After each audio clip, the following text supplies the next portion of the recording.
қысқа нұсқа тез қандай өнім пайдаландыңыз, қандай результат алдыңыз айтып айтып жіберіңіз. Саламатсыздар ма, қазақ халқым? Мен мына өнімге өзім онша-мұншаға сенбеуші едім. Мына көзім катаракты деген маған операция жасады деді, сол қорқақтап қазақпыз ғой, қашып жүргем өзі шыны керек, әні барам деп. Соны Айгүл ханымның несін тиктоктан көріп қалдым да, соңын звондадым, келіңіз деді. Содан бірінші күні көзіме жағып, ой, көзімнен де мұрнымнан да су ақты дейсін. Оказывается, менде гайморит та бар екен, мен оны білмеппін. Мен 31 январ күні кірдім. Содан карандашын алдым, спрейін алдым. Енді спрейін жаңа ғана кісі сияқты көп сепкем жоқпын, аз ғана ше. Экономдап сепкем микрофонға. Анан енді карандашты күніне 4-5 рет жағып жүрдім. Мен сенсеңіздер, көзімнен да мутный, басым ауырып тұрады ғой. Басым ауырып, көзім мутный, бір көзіңді ашсаң, бір пленка мешать ететін сияқты, соның шайттай ашылды. Анық, даже қазір очкисіз оқи аламын. Бәрекелді, дуғал шапалақтарыңыз, рахмет. Бәрекелді, келесі ханымға берейік, сіз қандай өнім, қандай результат? Қайырлы күн, қонақтар келіп отырған. Мен мына Ақтөбе қаласынан келіп тұрмын, осы конференцияға специально келдім. Мен бұл Джимон Групптан спрей мен карандашын алдым, бірақ бас кезінде тек бәрі рекламаға кетіп қалды, өзіме қолданғаным жоқ. Бірақ артынан бір карандашты ғана қолдандым. Бір карандаштан мен құлағымда, сол жағымда всегда пробка болды. Құлағым естиді, бірақ мынадай бір процедура жасаймыз ғой, бетіп мұрнына несеп, бетіп құлаққа естеген кезде, ол уже менде бірнеше жыл болды. Солны осы самолетке мінгенде, осы жаққа келе жатқанда постоянно жаңағыдай процедураны жасаған кезде мына құлағым пух деп ашылады да, мына вообще ашылмайды. Уже айтайын ба, бір 18 жыл болды. 18 жыл болды. Сол осы жақында осы карандашты жаққаннан кейін уже 2-3 рет осылай жеті сайын, апта сайын мен Алматыға келіп тұрмын. Өзім негізде сауда жасаймын мен. Сол келе жатқан кезде ойымда ештеңе жоқ. Әдеттегідей жаңа құлағым несесе мынағым ашылып бітті. Ол өзі карандаштан. Сосын менде шейный остеохондроз бар. Постоянно давление көтереді, кислород жетпейді. Сол осы карандаштан кейін сол нем қойды, бас айналу қойды. Бұрын басым айналып жүре алмайтын, қазір соның бәрі кетті. Бір ғана карандаш мен қолданғаным. Қалған бәрі рекламаға кетті. Бәрекелді, тамаша. Мінекей сыйлығыңыз, рахмет. Ал, қысқа нұсқа. Саламатсыздар ма? Атым Қырмызы, Алматтан. Көзім аяқ астынан қызарып кетті. Көп барлығы білет чатқа шығып аттым. 3 күндей дәрі жағып жүрдім, кетпеді. Спонсорым Амангүл қызым келіп айтты, не болды деді. Сразу карандашты әкеп жаққанда, 2-ші күні жақсы болды, 3-ші күні ағарып кетті. Бұл бір керемет заман. Бәрекелді, жаным, әпкем-ай, аман болыңыз. Келесі Арғатай, қысқа нұсқа. Залда отқан қауым, мен бір нәрсені айтайын. Мен өзім 25 жыл стажым бар сетевой бизнесте. 19 жылдан бері отырып қалған үйде бір белгілі себептермен маған Күлипа менен Рахила Арна ханым келіп осы өнімді ұсынды. Мен өзім көзімнен вообще қалып қалғанмын. Мойнымдағы мына ет былай салақтап кеткен, безобразный болып кеткенмін. Енді содан көз өнімінен бастадым. 2 күнде результат берді. Одан кейін спрей жақтым, мойнымның бәрі кетті, тартылды. Өте керемет. Қыздар, өте керемет. Тағы да бір нәрсе айтайын, Өскемен қаласынан сәлем айтты. Бүгін түнде Өскемен қаласында сенбеген кісі көз қаламын, не только көз бронқысына жаққан, ауырған бронқыдан бастаған, осы бронқыға жағып отырып, бронқыдан құрттар шыға бастаған. Қыздар, міне осыны маған сәлемдемен айтып жіберді. Өскемен қаласы сол үшін шығып отырмын негізі. Бәрекелді, рахмет. Неге сізге сәлемді арқалап келгеніңізге. Қысқа нұсқа жылдам айтып отырайық. Сәлеметсіздер ме? Менің атым Ардақ. Мен қысқаша айтып шығайын. 9-шы класстан бастап очки киетім, очкиімді тастадым. 3-я стадия остеоартроз. Менің тізем былай оқалған, міне, қатып жатқан. Міне қазір тізем осы 7 күнді результат очень сильный. Қазір таяқсыз жүгіріп жүрім. Одан кейін менде сильный потоотделение болған. Өте қатты потоотделение, осындай кезде жүргенді, ана ктип ФМ беріп қойын деп тұрды. Ола ғой. Соның бар ғой, сол мен қазір осы кезде моншадан шыққандай болып тұрады. Міне мына кісілер врач қой, бәрі білетін, сол 7 күнде кетті. Рахмет. Так, бір минут, маған беріңізші. Сізде қандай өнім қолдандыңыз? Қандай, соны? жүре алмай. Иә, мен мүлде жүре алмай келгем, ол рас. Таяқ ұстап келдім. Ұстап келіп шешінген кезде мен мынаның бәрі су болып тұратын. Терлеп. Мен, значит, питанияны іштім, жиросжиганияны іштім. Еще мына шалбардарым қазір міне салақтап жатыр. Мына жақсы, мына висцеральный жир кетіп қалды мына жердегі. Міне жоқ. Тоже жетақ күнді. Енді менде коленім остеоартроз, мен бәрін ішіп отырады, мен ауырғанын ғана басқан. Бірақ та аяғым былай болды да, соның кейін мен өстіп. Мына кісілердің бәрі көрген, таяқ болатын менде. Таяғым тастап, 7 күнді мен таяқсыз осылай келдім. Бетім жақсы болды, мына жерім кетті, в общем, мына объем тоже жақсы кетті. Бәрекелді, тамаша. Рахмет, аха.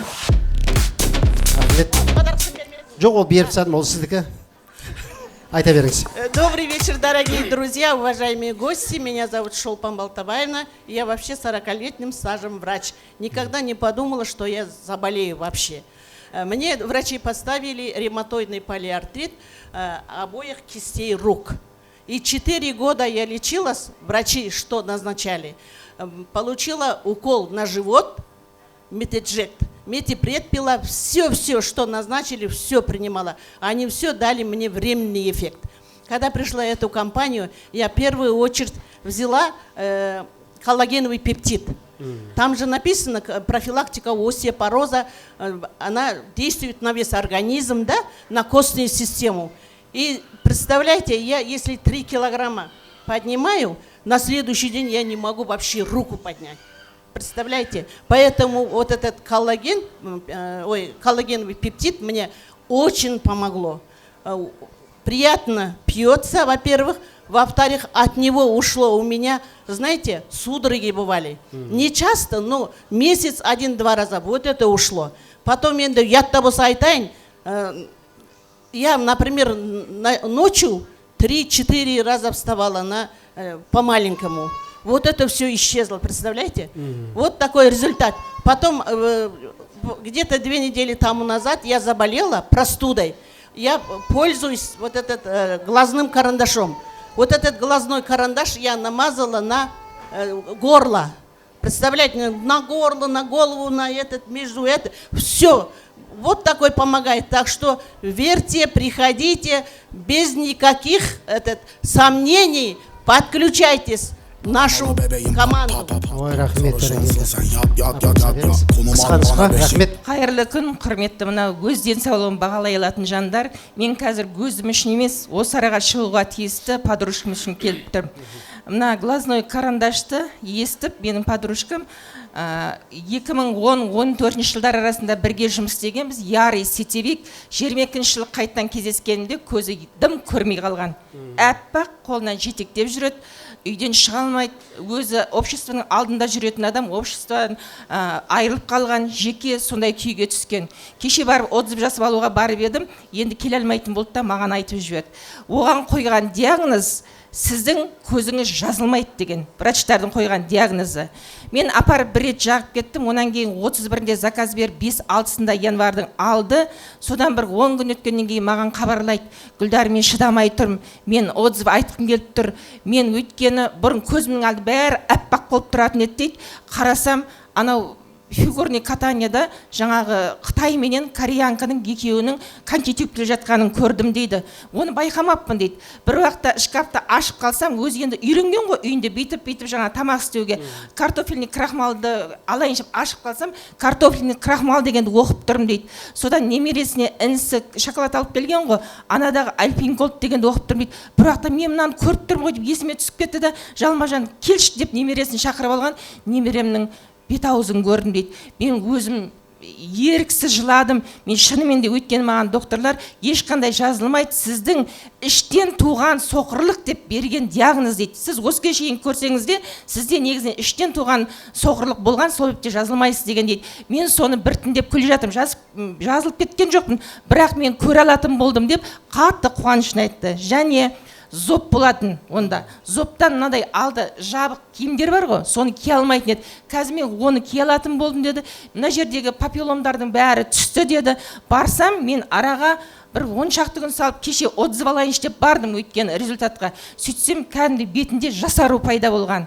Менің Света деген подружкам, енді мен жете алмадым, сен менің сәлемімді айтарсың деген сол айтқалы тұрмын. Себебі карандашты біз былай ғылыми қалай не себепті былай әсер етеді деп зерттегенде, карандаш иглотерапиядан да терең әсер етеді дейді. Неге?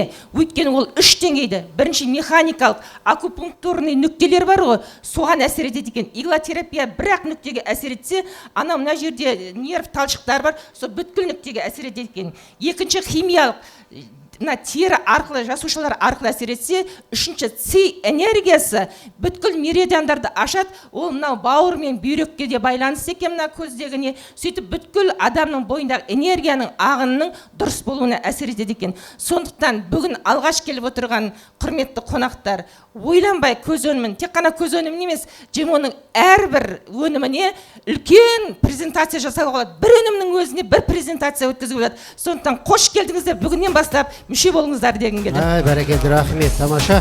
Қысқа нұсқа айта беріңіз. Сәлеметсіздер халқым. Менің есімім Майгүл. 1-2 айларда 60-ға толам. Осы Алматы қаласында тұрам. Менің ауруым тройничный нерв. Оны мен білген жоқпын. Басында мен тісім қатты ауырады. 25 жылдан бастап, марттан бастап менің тісім ауырды. Ол тісім мен невропатологқа қаралдым, нейрохирургқа қаралдым, дәрі-дәрмектерін алдым, болмады. Содан менің емді таба алмай қойды. Мына шаңырақта бір Қытай бар екен. Сол Қытай бар тамырымды ұстап, маған айтты, сенікі тройничный нерв деді. Нервке суық деген мен тісімен сондай екен. Содан мен санаторияға бардым, Қытайдан жаңағы ем алдым, бетіме жаңағы ине қойды. 10 күнді қойды, 10 күн дем алдым, тағы 10 күн қойды. Одан болмағаннан кейін санаторияға барып дем алдым. Одан кейін жаңағы Қытайдан бір дәрігер келді, соның системасын алып, олар деген қолдан салады екен, мына жерде салмайды инені. Оны жасадым 10 күн. Омыртқаға нервке суық деген деді, омыртқам демделдім 10 күндей. Одан қоймады. Содан Талғарда бір емші бар деді, орыс емші. Америкадан келген, соған барып шөп дәрілерін алып жүргем, 7 сайын барып алатым 40 мыңға. Содан бір күні менің өзімнің спонсорым Роза деген подружкам осы жерде отыр. Сол маған айтты, Айгүл, сен нервің ауырады ғой, осыны көрші деді, осы өнімді. Мен келіп Дархан мырзадан естідім, осы Дархан мырза айтты, менің бір дос қызым осы тура сіздің бетіңізде ауыратын еді деді. Содан қой деді, осы өнімді бердім деп.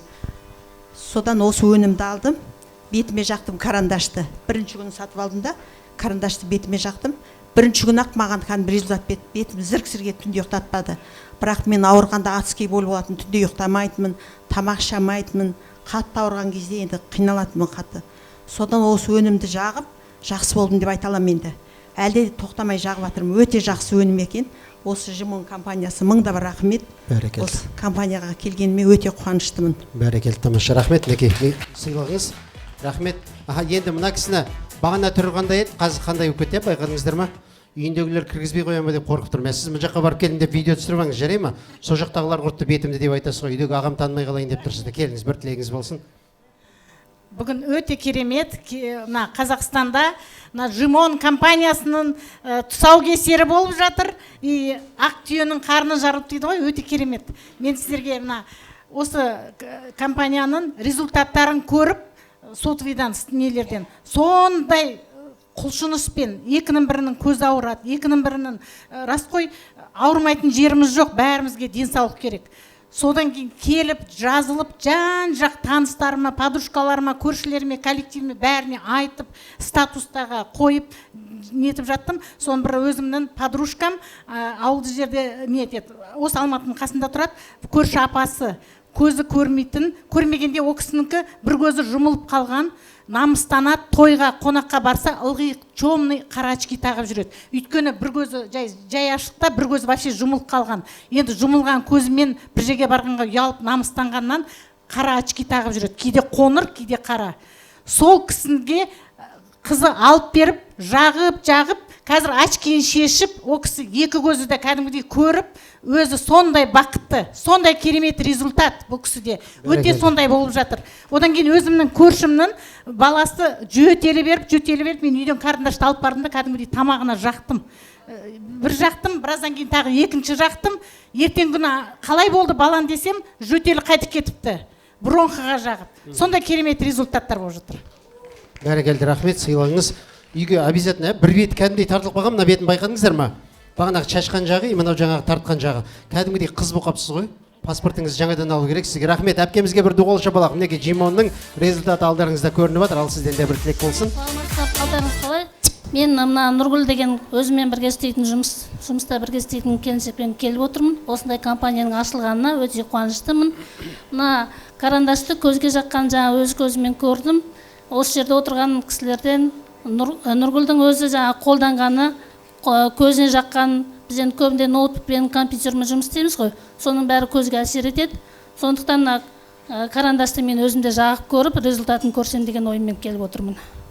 Бәрекелді, рахмет, тамаша сыйлығыңыз. Ал енді әпке келіңіз, бұл кісі хит. Қазір сіздерге бәрін айтып береді. Бәрекелді. Бір дуғал шапалақ жасап қойыңыздар. Саламатсыздар ма? Мен аты жөнім Малика, мен Қырғызстан туылмасымын, қожаны қызымын. Мен өзімді результатымны айтудан бұрын сіздер результаты бір көріңіздер. Міне, алғашқы басындағы келген бетіндегі көріңіздер ма? Бұл кісінің қып-қызыл болып тұратын беті. До. И после, пожалуйста, алдарыңызда тұр мінекей. Рахмет. Айта беріңіз әпке. Менің бетім 8 жыл болды, мені 30% бауырым жоқ мен. 30% бауырым жоқ. Қай жерде компания шықса, со жаққа барам, барлығын ішем. Сосын докторге қаралдым, со бетім бала сияқты қампытше болса қызыл-қызыл болып тұрады ғой, страшно енді. Вообще қызыл-қызыл, сіздер білесіздер ме, қызыл бір жағы, екінші жағы 24 жыл мені витилиго басталды. Көрініп тұрмын, мына? Витилиго деген ауру қандай ауыр білесіздер ме? Сен денең қара бола ма, ақ бола ма, сары бола ма, бір түсті болған қандай жақсы. Мен бірінші осы жерге келгенде бетіме маска тағып келгенмін. Анау қарын деген, не деген қарын, шамал қимылдаса көресіздер. Мен мұны пятиэтапканы іштім. Пятиэтапканы ішкенде бір апта іштім. Бір аптаның ішінде 5 килограмм вес тастадым. Сразу бетім жөнделіп, әдемі бол бастады. Қызыл кетіп бастады. Әрі шақып алғандай страшный болады тұғын бетім. Сол кетіп бастады. Одан как будто 10 килограмм вес тастадым. Объем кетті, сразу менде объем кетті, бір фигурам шығып бастады. Енді өзім 120 килограмм болғам, 115-ке түсіппін. Бірақ как будто 10 килограмм вес тастадым. Ол, ладно, жарайды. Витилиго мені ағарып кеткен жерлерім қарайып бастады. Витилиго это страшно. Сіздер білесіздер, обществода өзімді тартып тұратұғын едім мен, как будто бір ойлайды ғой, мен бұрын ойлайдым, ауылда бір-екі кісі мынандай витилигасы болатұғын едім, мен ойлайтын едім, Құдайдың қарғысын алған кісілер деп ойлайды екен мен. А когда мен өзім ауру түскен кезде мен осындай бір түрлі болып қалдым, оған қарамай жүгіре берем ғой, сетеуге жүгіре берем, кісілерді шақырам, келеді. Мені білген кісілер Малика деп келе береді. Может, үйленіп қалған шығар, может, бизнес отношения шығар. А второй, третий поколение келгенде мен былай шарфты ораймын да, қолымды шарфты астына тығып алам. Это же страшно, смотрите. Содан кейін бетіме маска тағып алам. У меня грипп, что ли, не знаю, мұрным ағып тұр деймін да. Енді сөйлеймін, солай команда құрылып кетті. Но натижа бомба, қыздар. Мен печень, поджелудок, барлығы жұмыс істейді екен, пятиэтапканы ішкен кезде. Полный организмге тәсір етеді екен. Сонымен витилигодан результат бар, қыздар. Мына бетім жөнделді. Витилигом қарайып бастады, қыздар. Квантовый скачок біздің бизнес деген шын екен. Шынымен квантовый скачок 2 жылдан бері мына енді тоқтап, витилиго тоқтағаны әрі тұрсын, уже қарайып бастады. Мен де Құдайым болса сіздердің ортаңызға келіп, денем бір түсті адам болатұғын болдым. Благодаря біздің компаниямызға, осы компанияны алып келген кісілерге мың алғыс, мың рахмет. Мен сияқты страдать етіп жүрген кісілер көп қой. Денсаулық, біздің байлығымыз. Ақша болса әрі керек болар. Көп кісілерге көмектесейік, мұны витилиго, барлық ауруларға көмектесейік. Рахмет. Бәрекелді, әпкемізге бірді қол шапалақ. Малика ханым, сіз бір апта іштіңіз, иә? Жаңа 5 өнімде? Иә, бір апта іштім. 5 өнімді ішкен, мінекей бір аптадағы результатын қазір өздеріңіз көрдіңіз. Жаңағы бірінші беті қандай еді, қазіргі мінекей таңда витилигосы кетіп, бізбен қатарлы бір түсті адам болам деп жатыр, және де мінекей беті тазарып бастады. 5 өнімді просто бір аптаның ішіндегі ішкендегі результаты. Рахмет, подаркыңыз бәрекелді. Дуғал шапалақ, Малика әпкемізге бір пәтер жасап қойыңыздар.